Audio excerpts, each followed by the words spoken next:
안녕하십니까. 등산 Q&A 공부학 동아쌤입니다. 모의고사를 보고 이제 오답 정리를 했는데, 오답 정리 이제 추가로 정리를 해주는 겁니다. 자, 보시면, 이거만 보세요, 먼저. 자, 국어에서, 영어에서 수영은 문학적 수영, 감성으로 받을 수. 그러면 그 녹여서, 그냥 수영액 하는 거 녹이는 거지. 녹여서 내 마음을 받아들이는 걸 수영이라고 합니다. 그죠? 우회적은, 회는 회전 하는 도는 거고, 우회적은 직접적이지 않은 간접적. 간접적인데 이걸 다른 말로 할 때는 완곡하게 이렇게도 얘기합니다. 너무 곱죠? 간접적으로 얘기를 하고, 이걸 뭐라고요? 완곡하게, 곡선으로. 직접적으로 안 하고 돌려서 말하기라고 합니다. 완곡하기. 이해됐죠? 그러면 직접적으로 말하면 그 내용을 바로 판단할 수 있는데, 우회적으로 돌려서 말하면 간접적으로 말하고 돌려서 말하고 비틀어서 말하기 때문에 이렇게 되면 판단하기 쉽지만 좀 고급 말하기라고 말할 수 있죠. 요거만 물어봤으니까 이 정도로 끝냅니다. 자, 글의 구조. 구조라는 것은 가출구의 만들조예요. 막 갖춰서 만든다. 어떻게? 서론, 본론, 결론, 처음, 중간, 끝, 기승전결, 발단, 전개, 위기, 절정, 결말, 이렇게 3단 구조, 4단 구조, 이렇게 3단 구조, 4단 구조, 5단 구조, 피카츄는 주인공하고 피카츄는 항상 나오는데 주제가 달라지죠? 그걸 피카레스큐라고 합니다. 매회 달라요, 주제가. 그 다음에 옴니버스 방식은 버스에는 주인공들이 창문에 여러 명인데 한쪽 방향으로 주제가 같죠? 그거를 옴니버스 방식이라고 합니다. 이 다음에 뭐 역순행 방식, 액자식 구성 이런 게 있어요.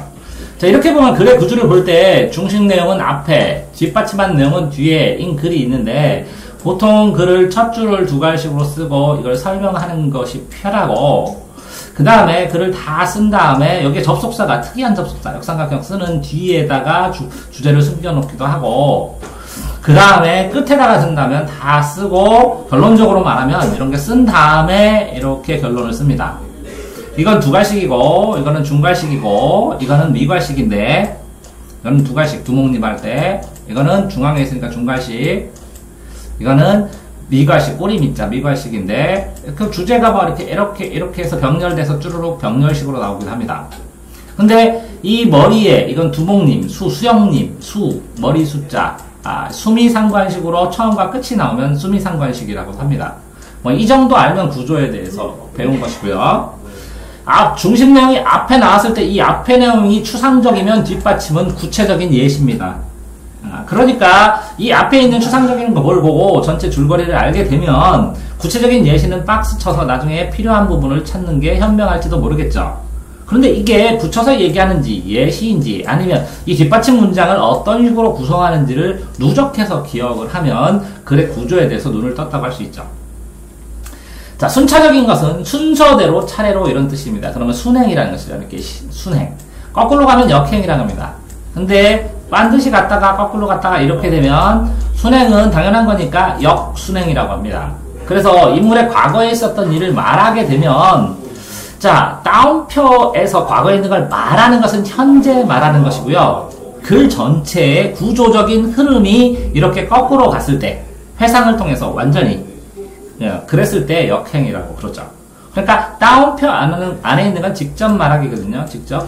내가 지금 옛날에 너네 엄마가 나 밥 많이 해줬어. 그래서 내가 많이 먹었거든. 응?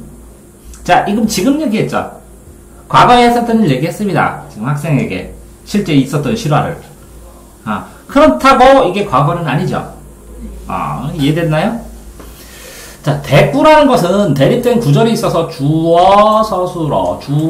인생은 길고 예술은 짧다. 저는 항상 그렇게 생각합니다. 인생 깁니다. 충분히 살 만큼. 자, 이렇게 되어 있는 걸 대립 구절이라고 하는데, 이 대립 구절 중에서 공통점을 쓸 때는 비교라고 하고 비슷하게. 근데 성격이 비슷해야 비교를 하죠. 근데 성격이 완전히 대조돼요. 성격이 너무 차지면 비교 자체를 안 합니다. 1등급하고 8등급은. 자, 성격은 대조되죠. 쟤는 굴 같고 쟤는 물 같아. 이렇게 성격은 대조. 차이점을 할 때는 대조라고 하고, 이거를 비교라고 하는데, 이걸 통틀어서 비교라고 얘기도 하고, 이걸 통틀어서 대비라고 얘기도 합니다. 자, 그러면 이렇게 대꾸 할 때는 대립된 구절이라는 느낌을 가지고 보통은 사물의 속성을 이용해서 두 개의 속성을 대비해서 이게 대립구절인데 이걸 쓸 때 비교가 나오면 차이점을 쓰니까 속성으로 대비해서 쓰기도 하고 시조 같은 데에서는 초정과 중장에 대꾸를 준 다음에 결론을 정장을 맺을 때 주로 자주 쓰이고 고전 문학을 쓸 때 주어 서술어 나오고 콤마하고 그리고 주어 서술어 이렇게 대꾸적인 구절을 대면 이해가 쉬우니까 흔히 잘 사용되죠. 대꾸나 대조가. 그런데 현대시에서 이렇게 대꾸나 대조가 나올 때는 이렇게 문장 구조까지 유사하지 않으면 잘 파악하기가 쉽지는 않습니다. 됐나요? 자, 시간의 흐름 속에서 감정을 전한 국어에서 감정은 제가 개콘을 보면 하나도 안 웃겨요. 저는 옛날에 가류상이라는 사람이 있는데 박성호인데 사람이 분칠을 하고 남자가 나오는데 전 하나도 안 웃었어요. 너무 열심히 해서. 나도 저 사람처럼 전문가 돼야지. 내가 저 사람처럼 분칠하고 저기 가서 그걸 할 수 있을까? 나는 못해. 저 사람 나보다 훌륭하구나. 나는 내 분야에서 저 사람보다 훌륭하게 해야지. 이렇게 생각을 했습니다. 자, 어떤 내용을 보고도 감정이란 것은 대략적으로 이 감정에 대한 설명을 직접적으로 쓰든지 주변에 감정에 대한 힌트를 줄 수 있는 이 감정을 정확하게 평가할 수 있는 힌트들을 취합하지 않으면 이 감정만 가지고 이것이 객관적으로 어떤 상황을 보여줬을 때는 슬픈지 우울한지 짜증나는지 잘 알기가 쉽지 않습니다. 그렇기 때문에 감정은 사실은 암기의 대상일 수도 있습니다. 정확하게 내신 시험을 볼 때는. 그렇지만 실질적으로 소설에서 보면 이렇게 발단, 전개, 위기, 절정, 결말. 네, 제 전화 오는데요. 어쨌든 이렇게 감정은 외우는 게 맞을지도 몰라요. 근데 이제 진달래도 꽃이고 꽃도 꽃이죠. 근데 한의 꽃. 왜 그러냐면 죽어서 이별한 새가 촉조, 두견새, 소적새 이런 새입니다.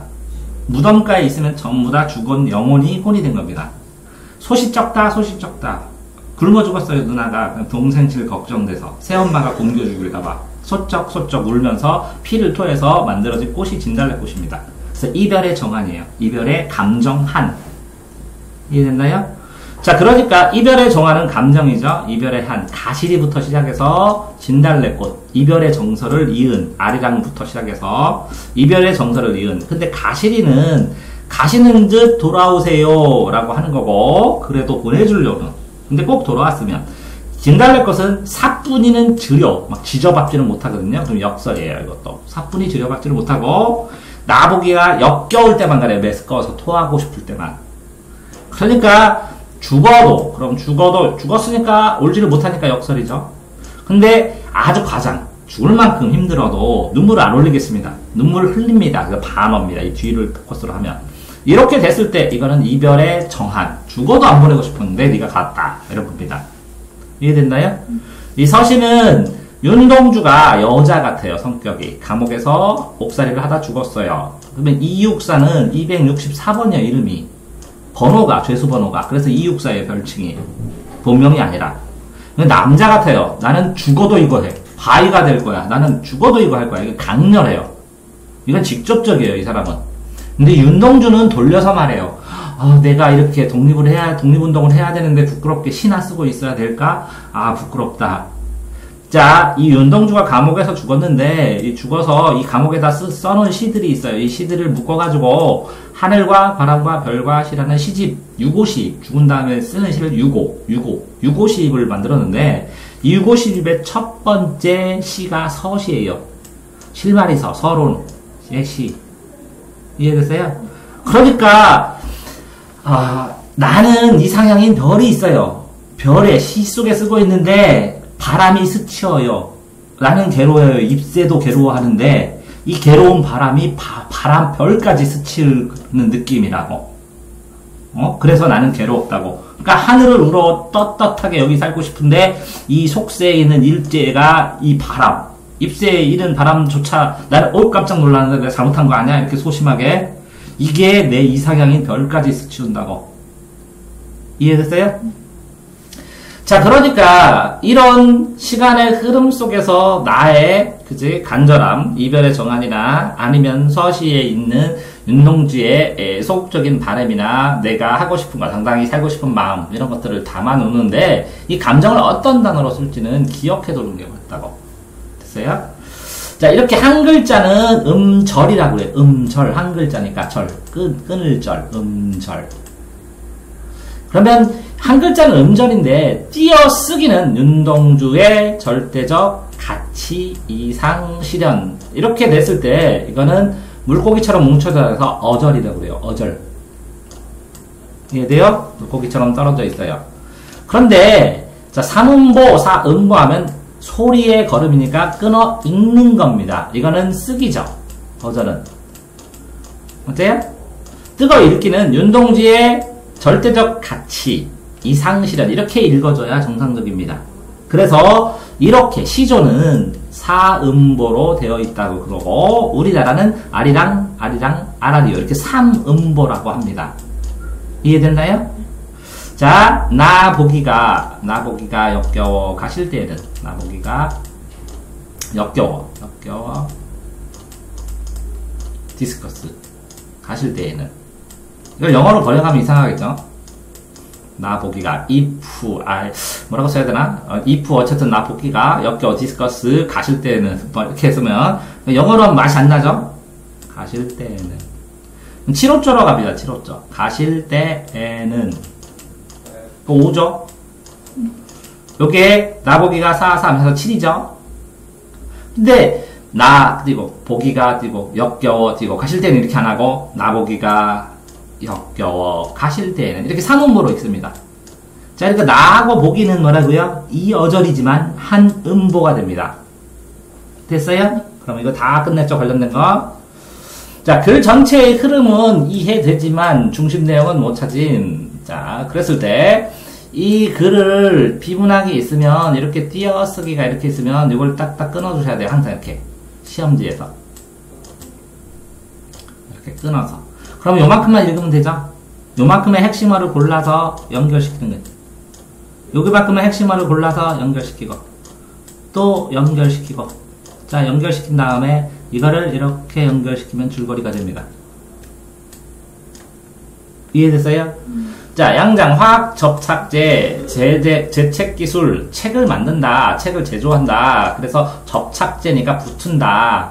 아, 그래서 현대화의 경향이라고 생각함. 자, 양장, 포장, 이거 뭐, 그 껍데기 모양새, 책 껍데기 모양새라고 하겠죠. 그래서 틀렸다. 근데, 자, 이렇게 해서 화학 접착제는 책을 만드는 거 맞아요. 뭐, 화학 접착제가 있으니까 현대화도 맞아요. 근데 틀렸다. 그런데 이게 아니다라는 건가요? 그러면 양장이 이 포장 껍데기의 모양새지 접착제와 관련이 없다는 거네요. 여기서 틀렸다는 거네요. 이해됐어요? 자, 그러면 나는 그럼 어떻게 하느냐? 이걸 내용도 안 맞는데 상식. 미안하게 생각합니다. 본문 보기에 그림이 잘 연결 안 됨. 그럼 본문 그림이 이렇게 있는데 그 그림을 보고 이렇게 해석하는 거를 한 번 더 따로 찍어야겠죠. 체크해서. 자, 그림과 도표 해석하는 건 또 별도로 따로 배워야겠죠. 그런데 이렇게 요거 하나를 하다 보면 요거만 수업을 한참 하죠. 그러면 이 전체 흐름에서 뭘 틀렸고 어떻게 틀렸고 왜 해야 됐고라는 걸 분석이 안 되죠. 이해됐어요? 자, 향가는 고향 노래입니다. 고향 노래 신라시대. 시절은 시절가조 해서 영조태 이세춘이라는 사람이 시절가조. 자, 향가는 신라시대 때 향찰로 썼습니다. 한자로 썼는데 우리말을 어순으로 쓰고 향찰, 구결, 이두의 차이도 어느 정도 알아야 되는데 어쨌든 한자로 우리말 어순으로 빌려다가 쓴 겁니다. 그걸 차자라고 하는데 그 다음에 시조를 썼어요. 시조. 근데 이게 다 관념적이에요. 관념은 관념, 사상, 사고, 생각, 이념, 이론 이런 뜻입니다. 그러니까 구체적인 것과 반대가 돼요. 구체적인 게. 그럼 구체적인 거, 실질적인 건 실학이라 그러고 관념적인 거 이런 것은 양반들이 생각하는 성리학, 관념적, 사변적, 논리적, 대의명분, 구체적, 실리, 허생 이렇게 나눕니다. 자, 사고체는 4줄짜리예요. 그래서 서풍원도가 있어. 서동요, 백제무왕, 풍요, 풍요로움, 헌화가 꽃을 밝혀. 어떤 수로부인이 지나가는데 저 절벽에 있는 꽃 아프다 누가 따다줄래요? 그러니까 속 끄는 노인이 쉬잉 날아가서 제가 따다드리죠. 따다드리는 거. 헌화가 꽃을 바치는 거. 도솔가, 도솔천, 불교의 천국. 서풍이 헌도시로 온다. 4줄짜리입니다. 딱. 자, 팔구체는 모처럼 나온 팔구줄에서 모죽질한가, 사모합니다. 죽질하게는 화랑을. 처용가, 아, 돌아왔더니 다리가 4개래. 2개는 내 부인인데 2개는 귀신이구나. 그래서 처용, 붉은 악마. 뭐 이렇게 얘기도 하고, 치우천왕이라고 하기도 하고, 처용가, 모죽질한가, 사모하는. 이제 이렇게 모처럼 나온 팔구체고, 나머지는 다 19체인데, 삼국유사의 11수. 삼국유사는 이 동그라미니까 1년이 썼습니다. 1년, 동그라미. 1년, 동그라미. 삼국사기는 시읒이니까 김부식이 썼습니다. 김부식. 삼국유사의 11수, 균여전이라는 대사. 스님의 든데, 균여전의 14수. 이렇게 25수가 전해집니다. 근데 3대목이라는 향가 집이 있는데, 이게 지금 제목만 정하고, 그런 게 있다만 정하고 안 전해집니다. 어쨌든 삼국유사의 11수 24수인데 그럼 2수를 빼놓고 나머지 그러니까 6을 빼지니까 25에서 6을 떼니까 19수가 19체입니다. 11개가 수는 편입니다. 됐어요? 근데 전부 다 쓴 사람이 글자 알아. 삼국시대는 그러니까 승려, 왕조, 양반 이런 사람들만 썼습니다. 자, 충담사의 안민가는 백성을 편안하게 하는 노래입니다. 그래서 군군 신신 민민 뭐 이런 거에 유명했는데 임금은 임금답게 신하는 신하답게 백성은 백성답게 자기 본분을 잘하면 된다 라는 거가 된다면 아버지는 임금과 관련될 테고 신하는 어머니와 관련될 테고 백성은 어린아이와 비유를 하는 게 적절하겠죠. 비유를 해가면서 자, 체념은 포기입니다. 포기. 관념적으로 포기를 하는 정서 감정서술입니다. 정서. 그럼 포기를 한다. 그럼 남원구의 시조에서 집작 모일집, 간략하게 모여있는 부분이 체념의 정상은 포기했다. 그러면 시조를 볼 때는 초장, 중장, 종장인데 이것부터 보는 것이 아니라 이 결론부터 보는 겁니다. 왜? 선경, 먼저 경치가 있고 선경에다가 후정, 감정이 있습니다. 그러니까 감정, 결론을 본 다음에 감정의 이유와 근거를 앞에서 찾으면 됩니다. 이해됐어요? 그래서 시조의 시험용 독서는 이렇게 거꾸로 보는 겁니다. 자, 이천준의 눈길에서 이 눈길은 여러 가지가 있어요. 내 눈으로 A와 B의 눈으로 보는 서로의 눈길, 눈 위의 길. 이렇게 두 가지 중의적 의미가 돼야 문학을 읽을만 하죠. 이거는 뭐냐면 엄마와 나의 시각, 엄마와 나의 충돌. 이거는 눈 위의 길은 뭐냐면 그 엄마와 나의 과거의 길, 엄마가 나를 떠나왔던 발자국이 있다가 사라진 길. 추억에 대한 길. 이런 중의적 의미로 눈길을 보시게 되면 둘이 걸어온 발자국길 되죠? 발자국 모양도 있죠? 그런데 후회가 되고 그러죠? 그런데 서로 바라보는 시선, 이거에 대해서 썼어요. 그래서 나와 엄마의 시각을 그 사이에 뭐라고? 아내가 끼어들어서 중간 매개체 역할을 하죠? 이거 배웠나요, 눈길? 안 배웠어요? 나중에 그걸 또 따로, 이거 눈길만 따로 정리를 하든지 뽑아서 물어보셔야 돼요. 나중에 필요할 때. 자, 비문학. 글을 읽고 선지의 질문에 답할 수 있는 것. 자, 그러면 이 선지에 있는 선택지에서 선택지는 앞에 부분에 확인할 단어, 뒤에 부분에 확인할 단어, 이 두 개의 관계, 이렇게 세 가지 요소로 되어 있어요. 선지가. 자, 그런데 선지는 이렇게 손가락과 끝에요. 주어 부분 확인하고 목적어 부분 확인하고 이렇게 두 번째 줄도 있고 세 번째 손가락도 있고 네 번째 손가락도 있죠. 서술어 부분을 확인하잖아요. 그러면 차이점이 나오면 틀린 거 이해됐나요? 그런 것처럼 이거를 먼저 골라요. 핵심어를 요것과 요것을 구분할 수 있는 핵심어를 고른 다음에 이거를 횡으로 비교를 해보고 이거의 관련성을 생각하면서 제시문에 가서 찾아보는 겁니다. 이해됐어요? 그러면 이거랑 똑같은 단어가 나오기도 하지만 이거랑 유사한 단어가 나와서 비슷한 말 반대말을 얼마나 잘 알고 있느냐가 국어를 잘하는 거예요. 그래서 국어도 단어 싸움입니다. 예를 들어서 여기에 어떤 단어가 있는데 제시문 이거잖아. 여기는 상황, 여기는 경향 이라고 나왔고 여기는 흐름이라고 나왔어. 그럼 똑같은 단어잖아. 그랬더니 이게 왜 똑같아요? 그러면 할 말이 없다는 거죠. 사전 찾아야지. 이해되세요? 자, 그래서 비문학은 선택지부터 읽는 게 좋고 비문학 문학은 자, 여기 앞에서 듣기, 화법, 문법은 앞에서부터 푸는 게 정석이고, 그죠? 그러면 문학이나 비문학은 제시문을 두 갈식으로 빠르게 스크랩한 다음에 선택지를 자세히 보고 제시문으로 가는. 이해됐어요? 이거는 순서대로 풀고. 문학과 비문학은 뭐라고요? 이거를 스크랩해서 빠르게 두 갈식으로 읽어서 아 이런 거 있구나 라고 한 다음에 선택지를 자세히 하고 심층적으로 찾아서 구석구석 읽고 여기에 필요한 것만. 그런 풀이법의 큰 특징의 차이가 있습니다. 자, 됐죠?